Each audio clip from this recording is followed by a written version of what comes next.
assistant project manager, I can't see her, but I'm sure she's there, for sequestration and partnerships and engagement.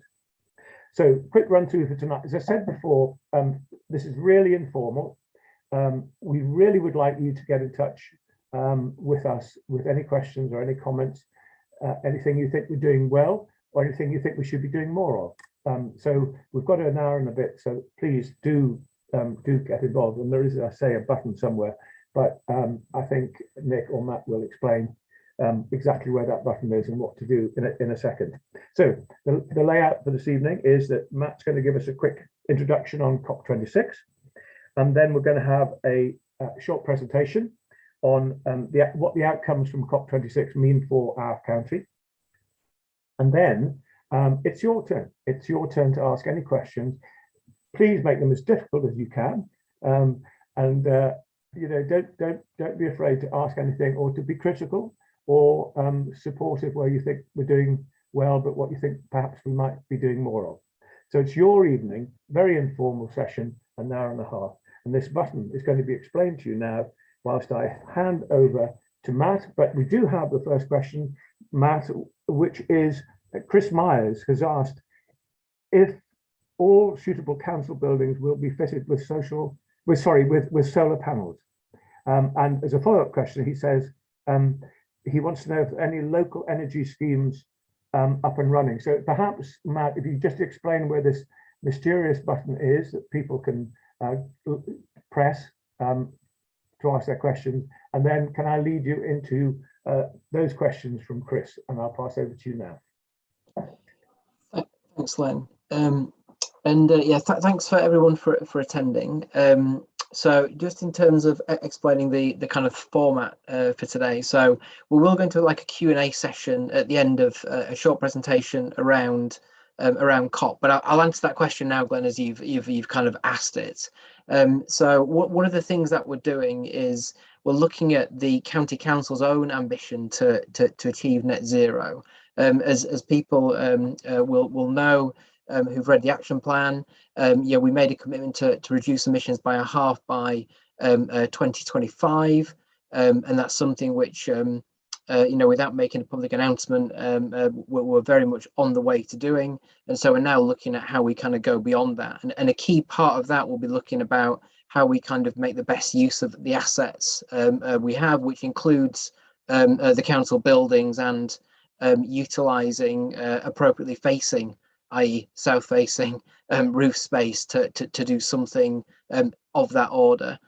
So it very much kind of is in our plan, and you know, that's something which the team are kind of modelling and looking at now. And there are a number of grants available that might help us to do that. And connected to that, as again, as some people may know, we're in the process of basically starting to do some build work at the back of County Hall to build a solar carport, which effectively utilises a slightly different space to generate solar energy more directly, which will be utilised by the building, but also by electric vehicles to charge them.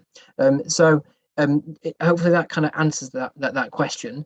In terms of the kind of process, if people scroll to the bottom of the Zoom that we're on, there's a Q&A button. As you can already see, we've actually got 5, or I can see 5 against that Q&A button already, which means 5 people have already kind of posted questions. So if people kind of keep posting those questions as we go, it's now 6, then that will be fantastic.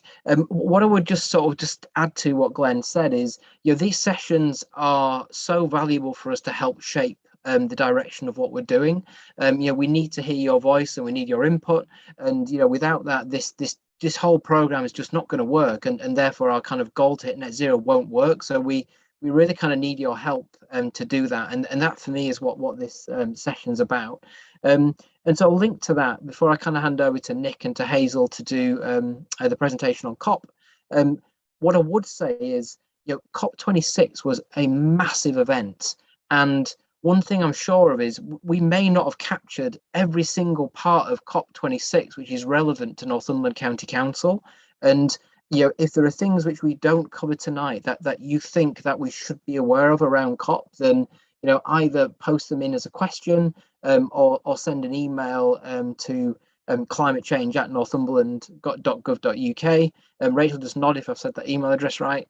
It is, isn't it? Yeah, it's cool. Yeah. So, but we don't, you know, have all the answers around COP, and we might have missed something. And I'm really kind of open to kind of admit that. So if there's something which you think we should be looking at from COP that we don't cover in this presentation, then please, you know, kind of flag it, and we'll add it into our into our thinking. So it's climate@northumberland.gov.uk, not climate change. So climate@northumberland.gov.uk.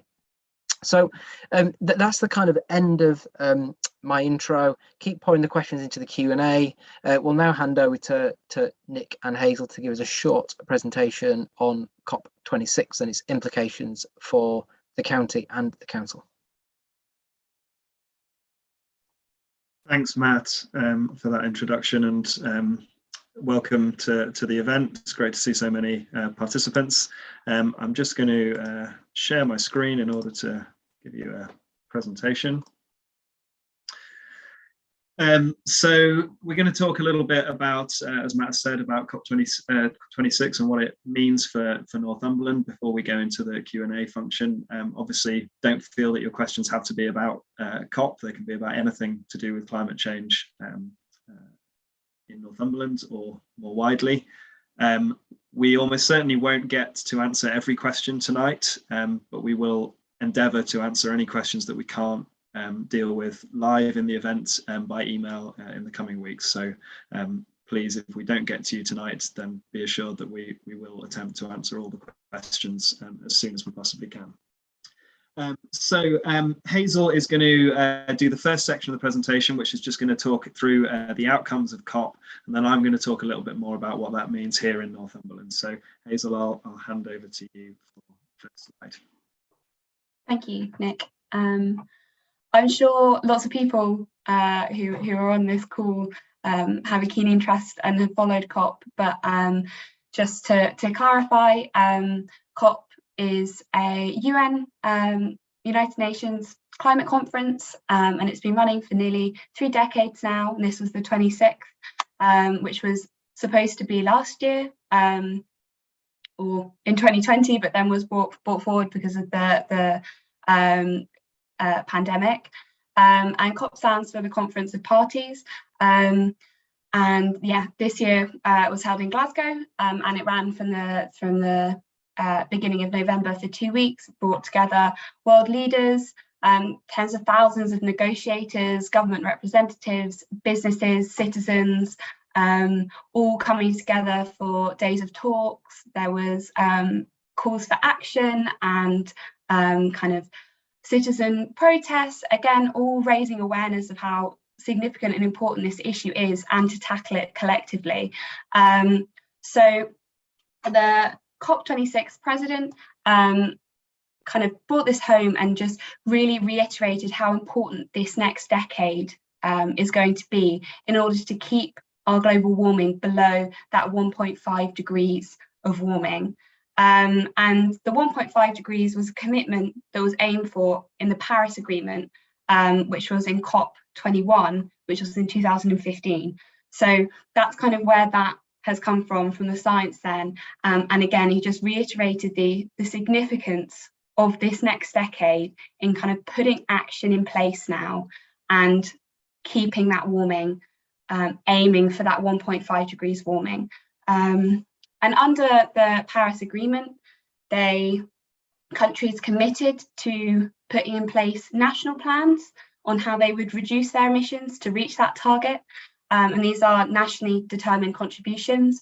And every 5 years, they would come back with an updated plan. So COP26 was that, coming back after 5 years with an updated plan. So in the run up to COP, we saw countries submitting their plans towards that. Nick, could I have the next slide, please?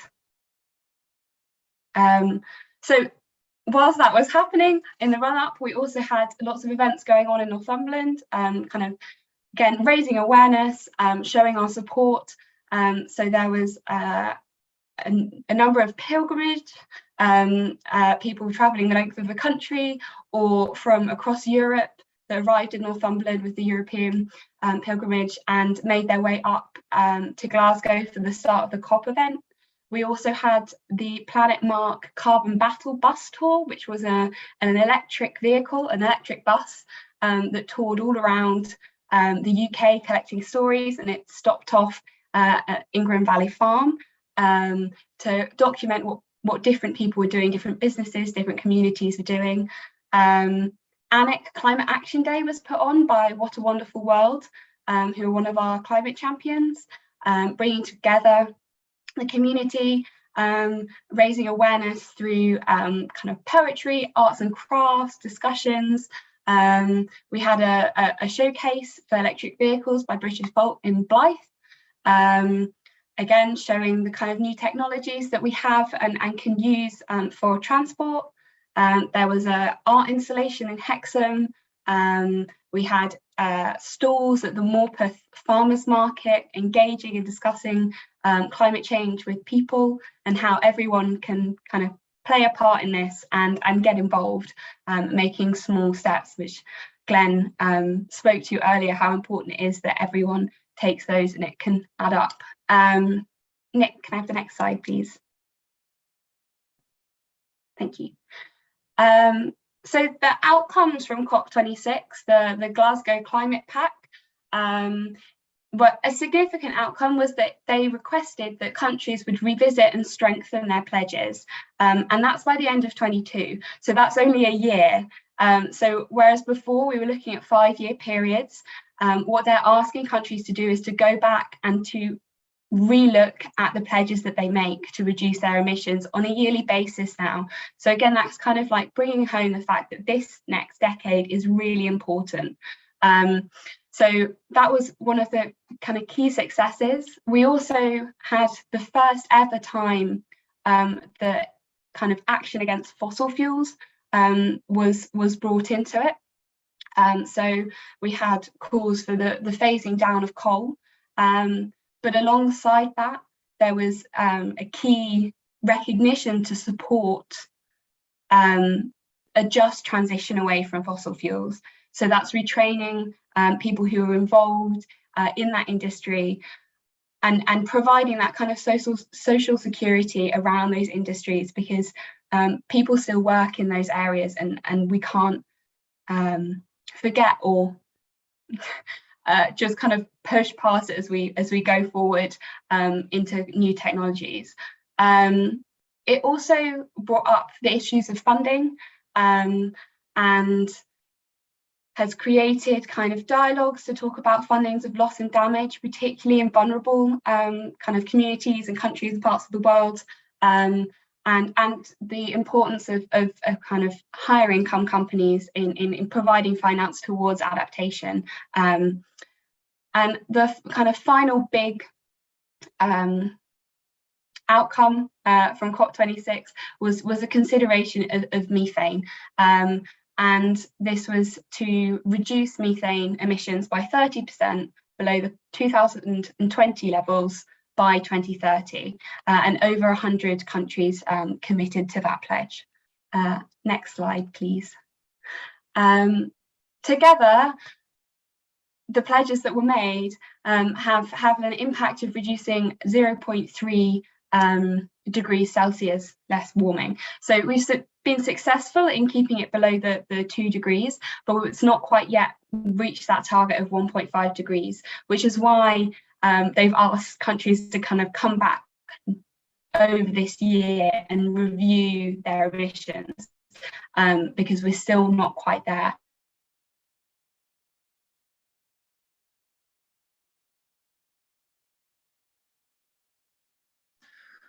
We lost Hazel. I think I'll just take over there because I think Hazel's having some connectivity problems there. So the last slide she was going to do is around the additional steps that are required. So obviously she's mentioned that the Glasgow Climate Pact didn't quite meet the 1.5 degree target. There was, if you followed, oh, Hazel, you're back. Do you want to take over? No, I'll cover it from here. right at the end, there was a great kind of back and forth to do with this wording around phasing out versus phasing down of coal, and the final pact included this term phasing down rather than phasing out, which was a disappointment to certainly to the UK, the COP president Alok Sharma, and there was not an agreement to secure the $100 billion per year in climate finance up to 2025, which was previously promised at COP15 back in Copenhagen. So there are kind of various concerns and issues that have been pushed down the road to the next COP, which will be this year. And the Methane Pledge was not signed by all countries as well. Crucially, some countries, I think China and India, did not sign it. So there is certainly more kind of to be done at an international level. But there were lots of policies and agreements that came out that we can start to kind of filter down through our national government and into our local government plans. And that's what I'm going to talk a little bit about now. So I hope that the majority of you on the call today are familiar with our action plan and have attended our previous Q&As. If you haven't, I'd really encourage you to go back and look at those which are on YouTube, and do read our climate action plan, which has all the detail behind what I'm going to talk about now. I can't take you through all the detail, or we'll take up the whole presentation. But this is what basically what the climate action plan looks like at a very, very high level. So we have carbon emissions at a local authority level. So all the carbon emissions which are produced in Northumberland, that's from driving our cars around Northumberland, through Northumberland, from heating our buildings, from using electricity to power our appliances and devices, from industry, and then the opposite end of the spectrum, from carbon capture. So forestry is all the emissions that we absorb in the county. And someone's actually asked on the Q&A why we have chosen as a county council to pledge a net zero target of 2030 rather than a 2050, which is what our national government has pledged. And the reason we've done that is because as a county, we're actually way ahead of most other areas in the UK because of our forestry cover. We have far, far greater negative carbon emissions. So we absorb far more carbon than any other English county. And because of that, we feel that there is the potential, if we undertake all the right projects and move in the right direction, to reach carbon neutrality by 2030, rather than setting ourselves that longer time of 2050. If the whole country is to be net zero by 2050, areas like Northumberland will need to be what we call carbon negative. So we'll need to absorb more carbon than we emit in order to compensate for areas, particularly cities, very urban areas, which are for a longer period of time going to be carbon positive, i.e. they're going to emit more carbon than they absorb. So what this graph shows is the modelling which is in our climate action plan, and the bars, so the grey area and the hashed area added together, those are the current emissions in each of these areas, carbon emissions, and the hashed area is what we think, by putting in place a whole number of projects, what we think it would be achievable to reduce each area by. So that's what the green hashed area is by 2030. So for heating, transport, renewable energy, you can see there are goals that we've set ourselves to reduce emissions in each of those areas. Renewable energy is very large because the national electricity grid is decarbonising quite rapidly. So that's what that is. Heating, that's about moving away from burning fossil fuels to heat our homes. And there's a couple of questions on that in the Q&A that we can address later. Transport, again, moving away from burning fossil fuels to move around. And then the carbon capture is about essentially planting more trees and restoring our peatland to absorb more carbon. So we had already set ourselves this 2030 target which is really important from COP's point of view, because it really highlighted that this next decade is going to be the crucial time if we're going to slow extreme kind of warming of the planet. So there were a couple of key connotations that came out of COP, which we wanted to address, which are currently not in our climate action plan.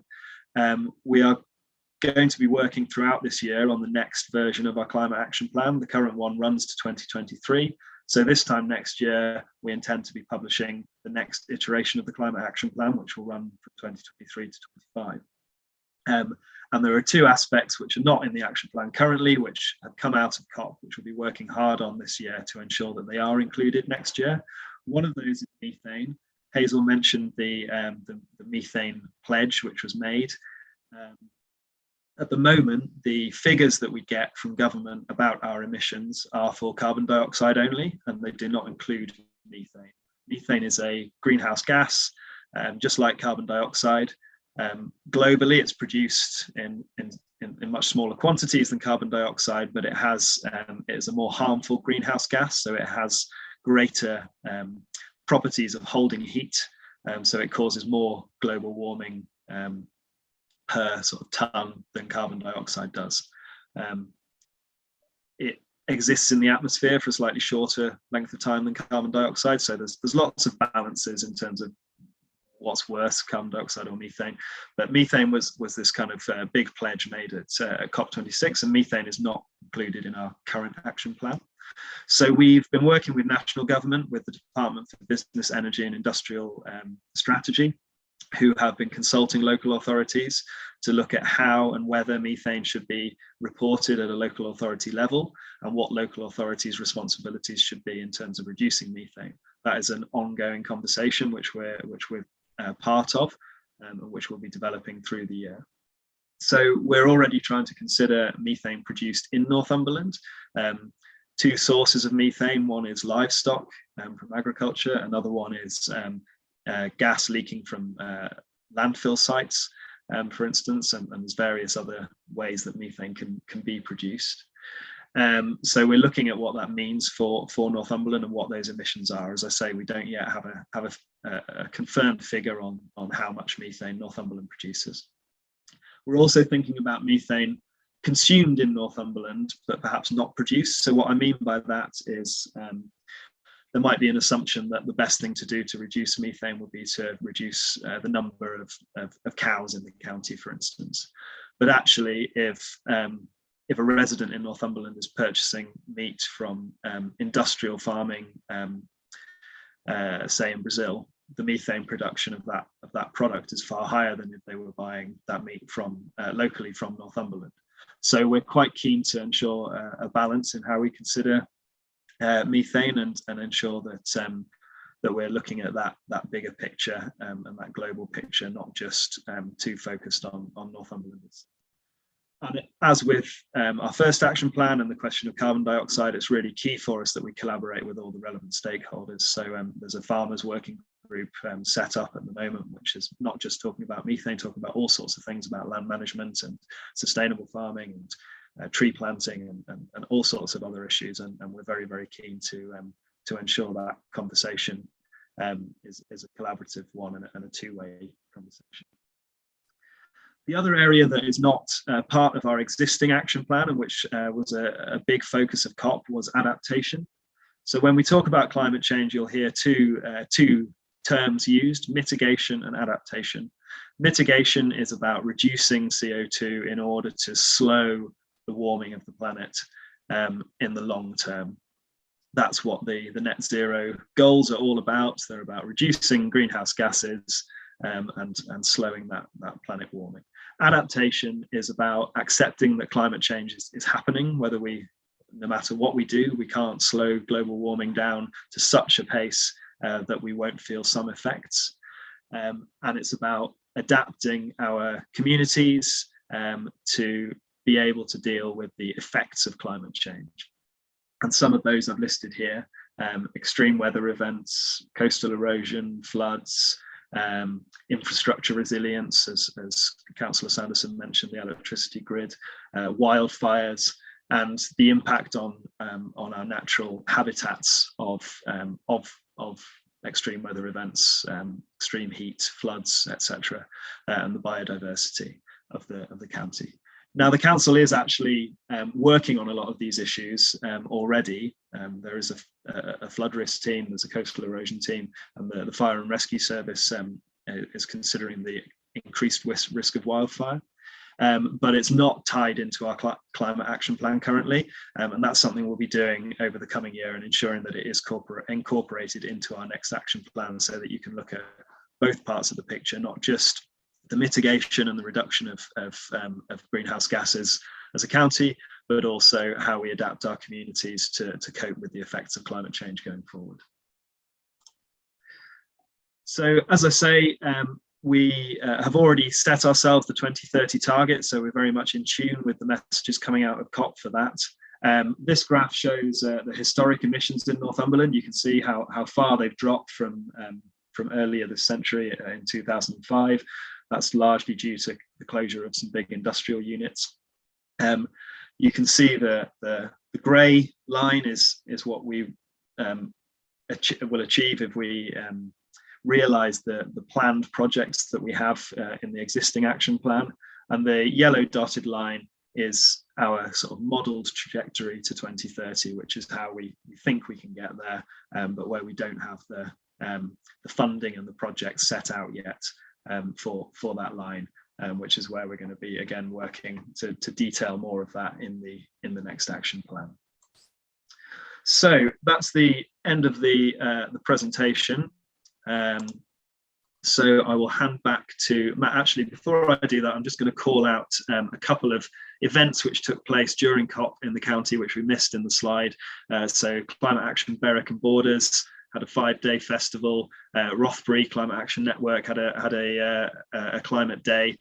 So there was lots happening. I'm sure we've missed far more events that took place in the county. And thank you to everybody who's on this call who has been promoting this agenda and being involved in it. We're really grateful. So Matt, I think back to you for the Q&A. Yeah, thanks Nick, thanks Hazel. Yeah, appreciate that. We've got a number of questions in the Q&A, so I suggest that we're just gonna kind of go straight on. So we've had a couple of questions around why 2030, not 2050, and Nick made sort of a really good answer to that from a kind of climate change perspective.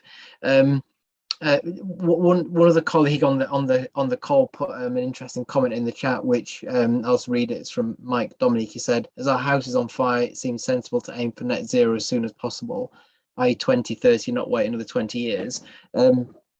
I wouldn't disagree with that. I think the other thing that I would add, though, and Rick and/or Glenn may want to kind of add to this, you know, as well as all the things around climate change that Nick described, there's something really valuable about us being at the front of this from the green economy perspective and for the green recovery. And there's a broader impact of doing this really, really well on our residents, both for people directly involved in that community, but more broadly across the county. So from my perspective, you know, this is, yes, absolutely about climate change and net zero and doing what we can to make our contribution to that target. It's also about what else the county can benefit from that national, that international focus. And, you know, you can agree or disagree with climate change, and I would merrily and happily, and I do, debate that and the science of it with anyone who wants to. But I would hope it's hard for people to argue against more jobs, better jobs, the green economy, and the overall uplift across the county. And even if you can't get behind net zero and climate change as a concept, I know some people can't, and I understand that. That isn't what I think, but it is what some people think. I would hope that the broader benefits, the other benefits that come from that, are something which are relevant to everybody. And yeah, I think that kind of wraps in why the 2030. And you know, there's also another couple of comments in the chat around, you well, what impact can we make? And I think this is just so much broader than just the impact on climate change, and it's so much more important than that. I don't know if Rick or Glenn want to kind of add anything to that before we take the next questions. Yeah, Glenn, you want to come? Yeah, all I would say simply is that we did look at the year and think, is this going to be too taxing? We just thought that in order to get a change of mindset within members, within the council officers and within the organisation, if we put ourselves in that position of saying 2030, that is not only more ambitious, but it means that we have to invest more. We have, we have a target that's actually not too far away. So it was a deliberate decision to make it 2030 in order to accelerate progress. And I'm quite sure it was the right thing to have done. Hardest to get there, but definitely the right thing for the right reasons, I think. Thanks. Thanks, Glenn. Rick, do you want to add anything before I take the next question? Cool. Yeah, okay, great. So the next question is from Anne Hudson. If you see me looking right, by the way, it's not because I'm scripted, it's because I've got to read the questions, and if I read the question wrong, then I get in trouble. And I often get in trouble. Anne Hudson asks, what options are funded for rural communities not linked to gas? Me too, by the way. What options are there? E.g., many rural villages use oil. Many have old oil boilers, but cannot see the realistic options for changing fuel.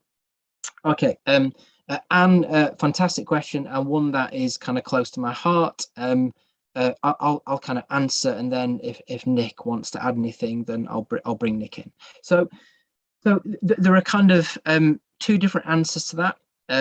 The first answer is we've recently secured some grant funding for what's called the Home Upgrade Grant, or HUG, and that is specifically aimed at communities who aren't on the gas grid. So specifically the type of properties that you're looking at.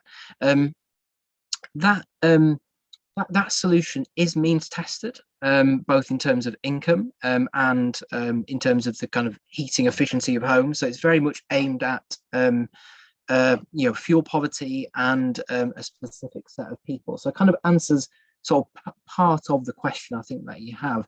The second part of the question, we're currently in sort of early discussions. Actually, I can say it's recorded, so kind of nothing's been agreed yet, but with Newcastle University to look at a project specifically at synthetic fuel, and synthetic fuel as an alternative to kerosene, which would be, without getting too technical, a drop-in replacement for people with kerosene oil boilers like yourself. Now, what's interesting about that particular solution is that there is a very specific, I'll kind of say as it is, policy issue, which currently means that there is a difference between how that fuel is used for road travel and how it's used for heating. And that's something which we're in the process of trying to flush out. And then the plan will be, although I haven't mentioned it to Glenn yet, although I might have done in passing, to get Glenn and our political colleagues' help to push that, along with probably colleagues in Borderlands, because it affects our counties in particular, and I would put Durham into that mix, to actually get into a conversation with government just about parity between how we use these fuels on the road and in homes. And that fuel would give you an immediate 90% drop-in reduction in CO2 emissions for what we understand at the moment to be something like a £400 or £500 upgrade to your boiler. So that's a specific kind of answer to that question. We will be looking for, if we can get over this policy barrier, some pilot homes. So if that's something which is interesting to you or to anyone on this call, then if you would email us, that would be of real value, especially if you were part of a fuel club. That would be particularly interesting to us. Nick, do you want to add anything to that? No, I think you've covered everything there, Matt, that's available currently. So we can move on to the next question, because we've got a lot of questions coming in. Yeah. So the next question, sorry, is Nick's going to take this. This is from Amy Coates. Sorry. Why is waste excluded in the plan? Are there plans for more council-led recycling in Northumberland and a way to reduce food waste? Yeah, Nick. Thanks, Amy, for your question. The answer is yes. So waste is not excluded in the action plan that we have currently. It's not listed as a emission source because the emissions information we get from the government, from BEIS, doesn't include it. So we've been working quite hard to work out what the kind of carbon footprint is from our waste operations, as it's quite hard to kind of detach it from other CO2 emissions. But obviously we are aware of it, and it's included as a priority action area because we know there's an awful lot of work to do there. So in terms of what the ongoing plans are, in the next action plan, you'll see more detail around those emissions. You'll also see more detail about where we're going to with recycling, and that will be informed by the Environment Bill, the Environment Act, which is going to bring in a lot of changes and standardisation around how local authorities are expected to recycle. So we're already undertaking a glass recycling pilot, which is being expanded in anticipation of the Environment Act, and we know that food waste is likely to be a part of that act as well, and we're exploring the ways in which we'll take that forward. Glenn, I don't know if there's anything you want to add on waste at all, or Rick. But in short, the answer is yes, there are plans for more council-led recycling in Northumberland and a way to reduce food waste. Yes. And the one thing I'd add to that before I take the next question is we're also looking at whether we can give residents access to hot composting bins at a kind of fair price, if I can put it that way. So that might be something which we can offer, because not everyone is on the kind of the garden waste sort of route, if you like. Okay, next question. I want an electric car, but worry there aren't enough charge points around the county. What is happening on this?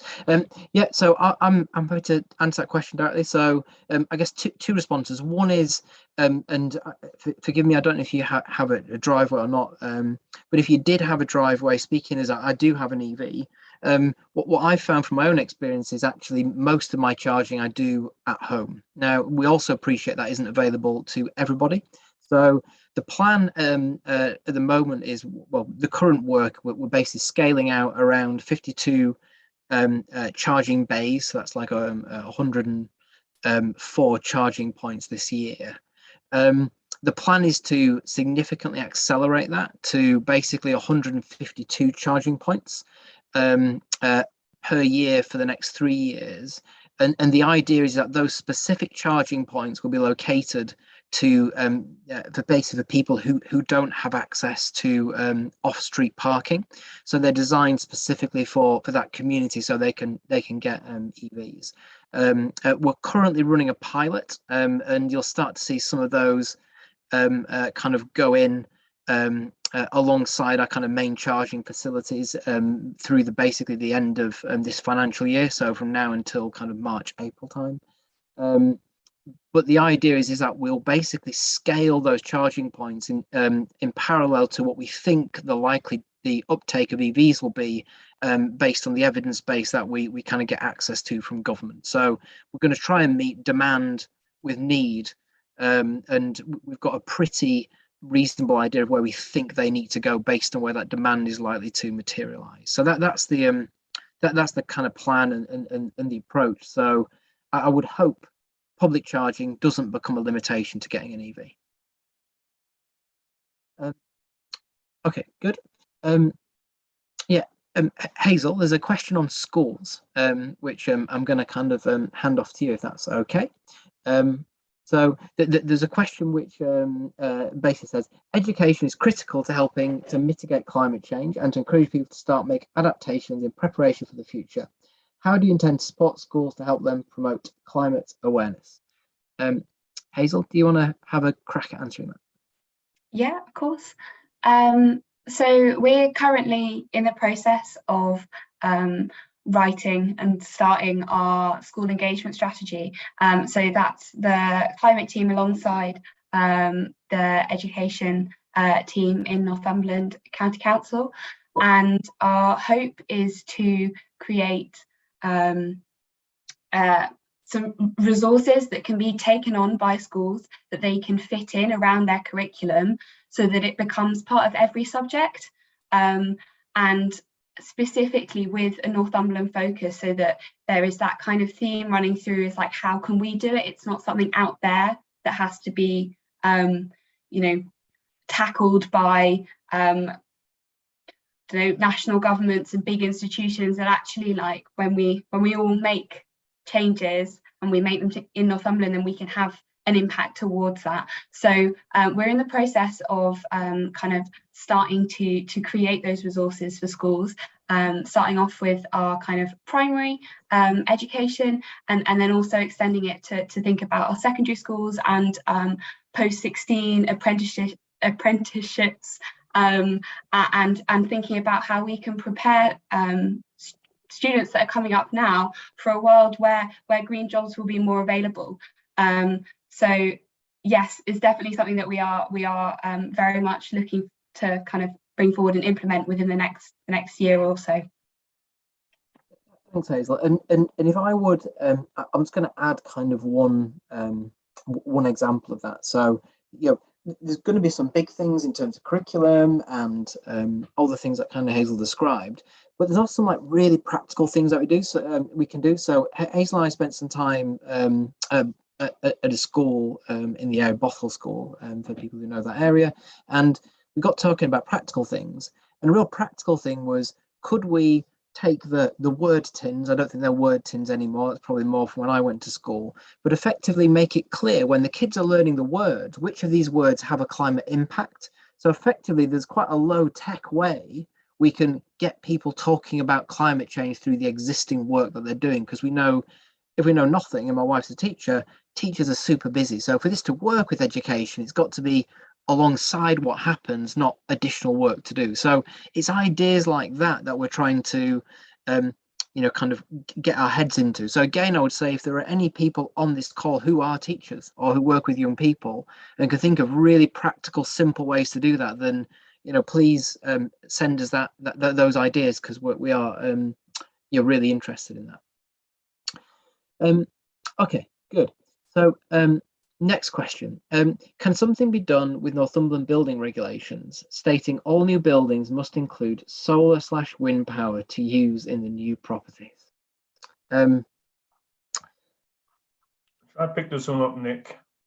Matt. Yeah, Rick, that would be great. This is the kind of question that I get into trouble on. So I'll let Rick answer it. Yeah, and I noticed that there was another question as well about the proposed changes in 2022 and 2025 that the government are pushing through.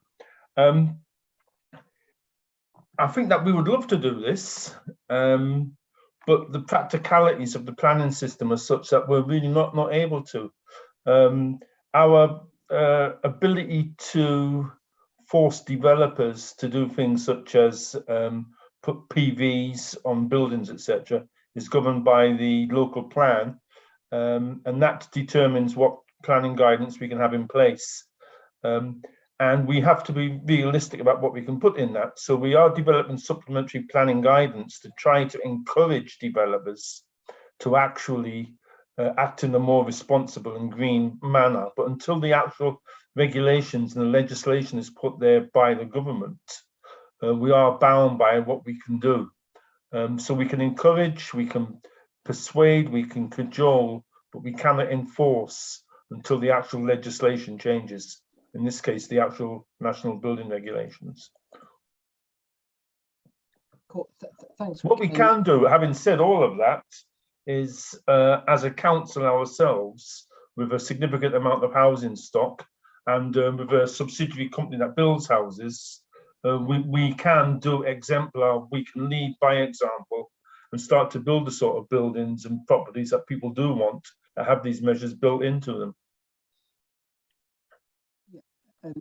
Thanks, Rick. And I would just, if I could, I'm going to add sort of two different things to that. So there has been a recent change in planning guidance, and I think I'm on safe territory here, where on all new builds, you have to build with EV charging capability, and that's kind of a good example of what Rick's talking about, where we've wanted to do that for a while, and that's now come through nationally, so we can kind of implement that and we can enforce that.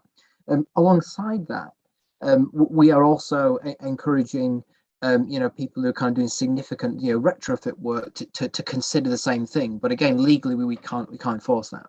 And another example of where we're probably kind of trying to do more, linked to that point around energy generation. So we have a regular forum with planning and policy colleagues, and the one that we had this week, my kind of planning colleague Rob Murphin was really positive about helping to create some guidance specifically aimed at communities who want to create local generation facilities, and effectively creating a guide which gives you probably absolute clarity, I hope, in terms of how to navigate and make the planning application for that type of concept, that type of solution.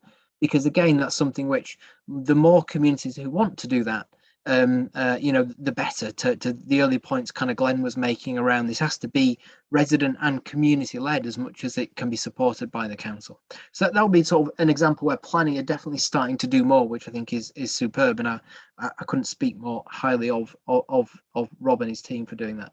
The next question, has Northumberland County Council any plans to issue guidance or assist, I'm going to hand this across to Nick, or assist parish councils with actions they can take on climate change?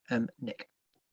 Yeah, thank you very much for the question, and this actually echoes a number of questions that are coming through on the Q&A. Again, the answer is yes.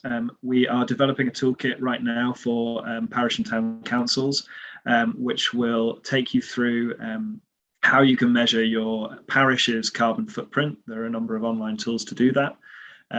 And it will then look at the most effective actions you can take. And it sets those out from kind of the smallest right to the largest, and how parish councils can go about doing them. We are developing that together with some input from existing town and parish councils who have created climate action plans, and we'll continue to kind of develop that. We hope to have that published by the end of February, so it's coming pretty soon. If anyone on this call is a town and parish councillor and wants to kind of be involved in developing that or feedback as we produce that, then please do email us on climate@northumberland.gov.uk, and we'll happily kind of bring you into that process. In the longer term, we're hoping to develop a much more kind of a cleverer tool, which will use the data that we have to analyse a parish's carbon footprint and to use an algorithm to suggest the most effective interventions that you can take based on your specific kind of carbon footprint. But for the time being, it will be a set of recommendations, and you as town and parish councillors can basically assess which are the going to be the ones that you feel that you're most able to implement. So yes, we absolutely want to support town and parish councils as a crucial bodies in the climate change agenda. Right, thanks, Nick. The next question builds on that and asks for some examples. So I'll read the question, give some examples, but Nick, I might also ask you for a couple of examples, and possibly Hazel. So next question. I'm part of a climate action group in Bellingham, a group of people willing to give time to campaigning and local actions. Does Northumberland County Council have any initiatives, ideas that we can be part of locally? So the generic answer is yes. And how long have you got? But I'm conscious I need to finish at 18:13, otherwise I'm in trouble. So if I kind of give one very specific example. So we're currently looking at how we implement our warmer homes grants, and we want to do that in a slightly different way from what we've learned so far.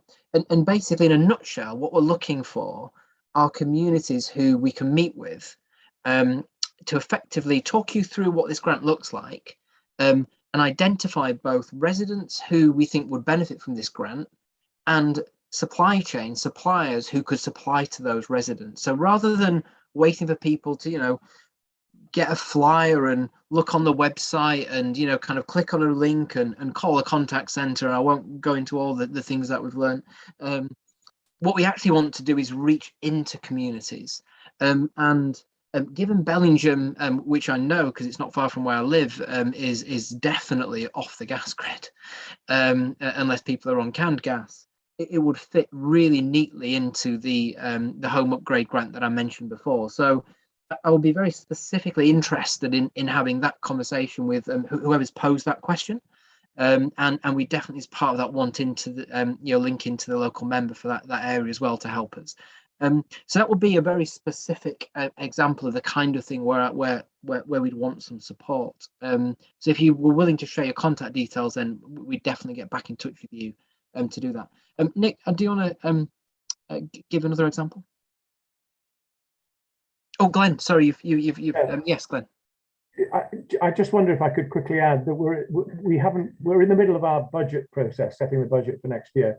So we haven't finally, crossed the T's and dotted the I's, but it is very much our wish that we should introduce a new scheme that might offer small amounts of money to encourage climate change campaigners in local areas.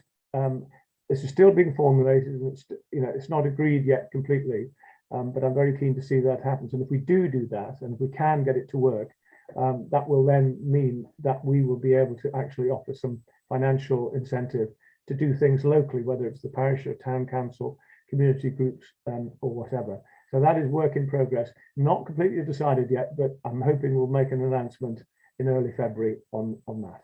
Thanks. Thanks, Glenn. Rick, you come off mute. Did you want to jump in? Or no, sorry, I was responding to a couple of written answers. Okay, there, so, that's fine. I'll mute, no problem. So I missed that bit. Sorry. That's fine. Nick, do you want to add any other examples, or shall I jump on to the next question? Let's move on to the next question. Happy to send out again I think the town and parish council toolkit will be relevant for community groups who aren't town and parish councils as well. There's loads of ideas in there, so I'll make sure that is available to all. Great. Okay. Cool. Yeah. So next question, please, Rachel.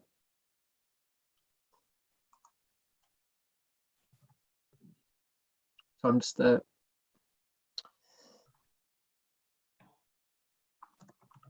oh, there we go. Yeah, so perfect, thank you. Good to see that adaptation is going to pull together into the next action plan. Thinking about the benefit of the green agenda, will the next action plan also reflect the wider health benefits of the agenda?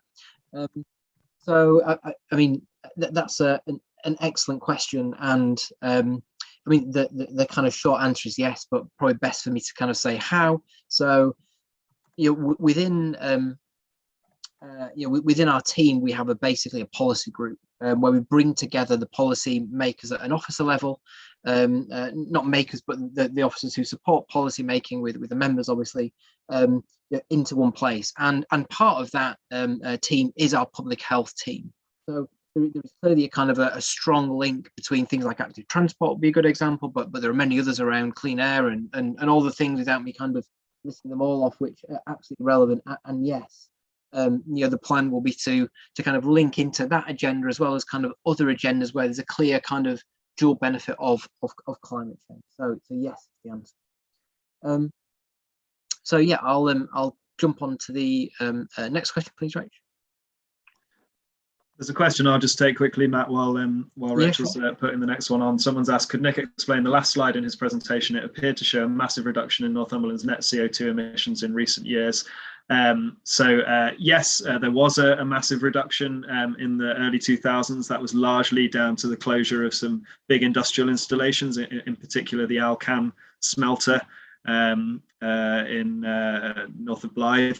So that's why that significant drop in emissions is there. That is accurate, and that's down to the closure of those big installations. We got another question coming. Are there any plans for rewilding land in Northumberland? Okay, so that's that's a question that sort of takes us down a pilot activity that we've been doing with DEFRA within the regeneration team. So, I mean, I think a lot of those pilots are still at early stage. I think the straight answer to that question is sort of to be decided. There's lots of live conversations going on around tree planting, and this is a really complex area because we need to balance, especially the kind of the needs of our sort of tenant farmers and that really important community for the area. So I don't think we have the kind of the full answer to that question yet, but there is quite a broad piece of work that we're currently undertaking, working closely with our colleagues in Regen, but also with the rural community, looking at exactly that. Glen is also a farmer, as well as being the leader of the council. I don't know if, Glen, do you wanted to add anything about the work that we are currently doing around the rural economy and the work with our farmers? Yes, very quickly. Thank you, Matt. We have set up a farming and environment working group within the council, and we'll be getting some experts to join us on that. In addition to that, I had a meeting recently with the mayor of the combined authority, the North of Tyne combined authority, along with Northumberland National Park, to talk about the rural economy and how can we balance the future way farming is going to be supported with the essential need to keep that beautiful patchwork that we have in Northumberland of the countryside, the stone walls and so on. And also bearing in mind the current situation we have with electricity and gas supplies, where we are relying on imports to such an extent that we find ourselves pushed into massive increases, which aren't helpful for anyone. So we don't want to see the same thing happening with food production. So food security is very important, along with maintaining that countryside that we really want to see, along with trying to balance that with nature and also with environmental benefits. So there's loads going on. We are looking at those areas with the experts that we have, and so the answer is yes, there will be. There already is actually some rewilding going on private farms. I can think of one up in the Coquet Valley, for example, but it's a hugely complex area, and we want to make sure that we get it right. Thanks, Glenn. The next question is about active transport. So Nick's gonna take this one, and it might be that Rick or Glenn might want to chip in, because it also links into some of the budget conversation that is live. So the next question is, an obvious way to reduce car journeys is to encourage more active travel, but many residents are put off by poor condition and lack of foot and cycle paths. Will the council review its road priorities to spend more on these with a corresponding reduction in road maintenance? So Nick, do you want to sort of start by just giving a quick update on some of the kind of LC whip conversation, and then perhaps Rick or Glenn might want to jump in? Yeah, sure. So I can talk a little bit to that. Obviously, the kind of high-level budgetary questions are more Rick and Glenn's field than mine. In terms of active travel, it is at the heart of our climate action plan. We are very aware that not just in Northumberland, right across the UK as a whole, our cycle infrastructure is not as great as some of our kind of European neighbours, and there's lots of learning we can do from that.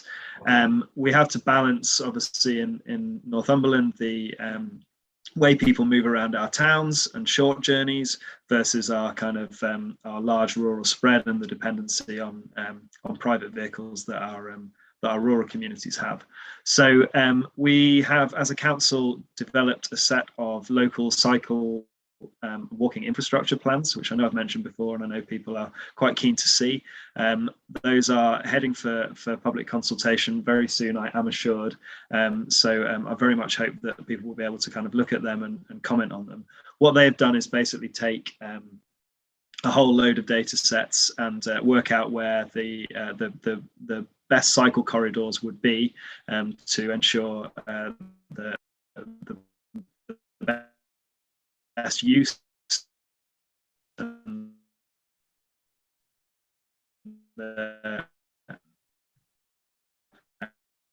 think we've sort of lost. Yeah, Nick. Go on. I wonder if Rick wanted to say something about the LC whips. Yeah, I'll just say a few words about that. As Nick was saying, we actually have produced 13 plans now. And earlier this week, officers had a meeting with cabinet members, and we are now pressing the button to start the consultation on these 13 plans with those communities. We are talking here about modal shift and doing exactly what the question asks, to get people out of cars onto cycles and walking as well, of course, and to reduce the pressure on the roads. Once we have the results of that consultation, we will be looking at pulling together a significant bid for government funding under its levelling up fund. And the council itself obviously is looking at its local transport plan and how we put more funding into this. Thanks. I mean, for me, the difficult bit in this question, Matt, is the last bit. Will we review our road priority to spend more and spend less on road maintenance? And I'm afraid the answer is no. I don't want to see us spending less on roads maintenance. We don't spend enough anyway, because we don't get enough block grant to be able to do that. So we do our very level best to keep the roads in good condition. And actually that benefits cyclists just as much as road users. Absolutely. But the key point is that we are investing heavily. Rich just said we've got these new programs of cycleways coming up. We're looking at, for example, in Cramlington, we're looking at doing a town plan for Cramlington that might actually make it a green town that will be far higher in terms of road length in cycleways and pedestrian walkways. That's the kind of thing we're looking at as we're going forward. So we do have ambition on this, definitely. I won't reduce the amount we spend on roads maintenance, because that would be the beginning of the end if we did, because we would, you know, you've just got to keep on top. It's like maintaining your house or whatever. You've got to keep on top of these things. But point is well made and well taken, and we are acting on that. And I think by this time next year, you'll see a significant improvement in terms of spend on cycleways and walkways. Cool. Thanks, Glenn. I'll read the next question. Before I do that, I'm just going to pick up on one of the questions. There's been a question about basically our pension fund, which is a kind of a complex question, and Rick's probably kind of well placed to answer that. We'll send you like some more detail, but it might be worth Rick just giving a kind of quick short answer to that. Yeah, I was just going to pick up on that one, because I've noticed that Anne-Louise asked the question twice. It is a very complex area. I don't think that I can answer the specific question. Will we be asking Tyne Pension Fund to divest? Pension funds and the committees that run the funds have fiduciary duties to the members to get the best from those funds. And I think at this point, although Councillor Sanderson may have a different view, it would be inappropriate for us to ask them to divest. However, they do, with other pension funds, engage with the companies they invest in to bring pressure on those companies to change the way they operate and to actually move towards a more climate-friendly, sustainable way of business. If they immediately stop divesting, they would lose that influencing function. But I think, as you suggest, Matt, we will send out a full written reply, and then we can always get back to Anne-Marie can come back to us and ask questions about that. It is a very, very complex area, and it is one that we have looked at previously, and we are in those discussions with the pension fund about how they can bring more influence to bear and invest in a more sustainable manner. Thanks, Rick. I'm going to take one more question, and then I'm going to just say one last couple of minutes of close, and then hand over to Councillor Sanderson to kind of close the meeting. So the last question is, can the county do anything to increase food security such that local farmers can supply residents on a larger scale rather than at the occasional farmers market? So my answer to that question is, I think that's a really good question. I don't know, but I think I'd quite like to take that away to at least look at that, because I think there's something really important about buying local, both in terms of transport miles, but also food miles. And you know, if there's something that we can do to kind of help create those conditions, then I think that'll be really interesting and a really interesting link into that rural piece that Glenn described before. So in terms of wrapping up, because we've got kind of 4 minutes to go before we close, thank you so much for all the questions, and we will respond to all of them on the email if we haven't already responded to them in this conversation, and we'll follow up with those people who want us to for some of the kind of projects. The last thing that I want to say, and we're going to send out a kind of one-off newsletter about this, just to make it kind of really super clear. So if you're not signed up to the newsletter, if you go on to the website, so northumberland.gov.uk/climate, you'll find basically a link to sign up to the newsletter, or if you just email climate@northumberland.gov.uk, we'll sign you up. And basically we're shortly going to come out for advert for 4 or 5 retrofit roles, which link directly to the project I was describing that for Bellingham. So this is basically people to actually help deliver a key part of one of the grants that we've got, which links into how we heat and power our homes. And we're really interested in hearing from probably people who wouldn't normally apply to a job at the council. So people in the trade, so plumbers, joiners, people who actually understand what works in a home. And these roles I would expect to be quite appealing to people who've got that trade experience. And we'll send details out to them through the newsletter so people can connect them in. But we're not going to get access to this community through, LinkedIn or jobsnortheast.com. We're going to need word of mouth networks, and I'm hoping that people on this call, you might be interested yourself, or you might know somebody who is. So we'll send out those details, but please kind of circulate that to anyone who you think may be interested. And we're not looking for the if you like, the usual suspects, if I can put it that way. On that note, at 18:13, I will hand over to Glenn for some closing words. Can I say thank you very much? Matt gave you the email links there. And it would be really good if you went on the website, because you could join our mailing list if you're not on it already. And we'd really appreciate that just as much as we appreciated all the questions tonight. 68 questions in an hour and a half. And I think probably the thing that concerns me slightly is that I'd like to know what you think about this format. Do you think this is the right way to do it? Did we spend too much time doing the presentation? Should we just have a Q&A and nothing else? And also, I'm very keen that we should start doing some face-to-face meetings in sort of local village halls and so on. That's something, maybe you might have a view on. Would that work? What do you think about that idea? As you can see, the staff are doing a fantastic job. Really, really brilliant. I'm very grateful to each and every one of them. All I can say is thank you very much for so many of you joining us this evening and for putting so many questions to us. We will respond to them. I know Rachel, I think, or Nick will make sure that each question is responded to that we haven't been able to cover tonight. I'd really like to know your feedback on whether this format works for you, and whether you think we should try and get out and about now the regulations, the COVID regulations are easing. We'd certainly like to do that if that's something you think might work. But I guess the main message tonight is that I've said thank you very much to our officers for doing fantastic work. But at the end of the day, we can't make this work without the support of community champions and residents generally, and that's what is fundamental to this work. So it's really important you tell us what you think about what we're doing, and stick with us, because we are ambitious in what we want to achieve, and we can only really do it with your help. Okay, so thank you again very, very much for joining this evening, and can I wish you a pleasant evening ahead, and thank you.